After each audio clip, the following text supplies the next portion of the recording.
আমার এই কুরবানির গরুটা একদম হালাল পণ্যের কিনা। আচ্ছা আচ্ছা আচ্ছা। আমার প্রতি বছর আমার 2-2.5 লক্ষ টাকা আমার দিতে হইব, সরকার ট্যাক্স ট্যাক্স দিতে হবে। বেড দিতে হইব। আচ্ছা, জামালপুর গরুহাট থেকে কিন্তু মাত্র এই গরুটা বিক্রি হয়ে গেল। হ্যাঁ। কত টাকায় কিনলেন কাকা? আমি 90,000 ওনায় 500 আবদার করছে দিয়ে দিছি। আমি আত্মীয় স্বজন নিয়ে খাওয়াবো, নিজে খাইবো। হ্যাঁ, আরো 3টা খাসি করছি, আল্লাহ তৌফিক দিছে, এগুলি আমি ব্যয় করবো। আচ্ছা, এটা কুরবানির জন্য নিলেন? জি, আমি কুরবানির জন্য নিব। এত আগে গরু কিনলেন? আমি কিনছি, আমি এটা সব কোনো পানি খাইবো, সেটার মাঝে গরুর একটা সওয়াব আছে, নিজের একটা সওয়াব আছে, সেই জন্য আমি এটা কিনছি। কই থেকে আসছেন? হ্যাঁ, আমি আসছেন? গাজীপুর দিরাশ্রম থেকে 31 নম্বর ওয়ার্ড থেকে আসছি।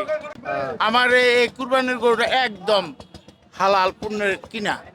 আচ্ছা আচ্ছা আচ্ছা। আমার প্রতি বছর আমার 2-2.5 লক্ষ টাকা আমার দিতে হইব, সরকার ট্যাক্স ট্যাক্স দিতে হবে। বেড দিতে হইব। আচ্ছা, আজকের বাজার কিরকম দেখলেন? আজকের বাজার আমি যেটা কিনছি ভালো, মোটামুটি জি, ভালো। জি জি জি জি।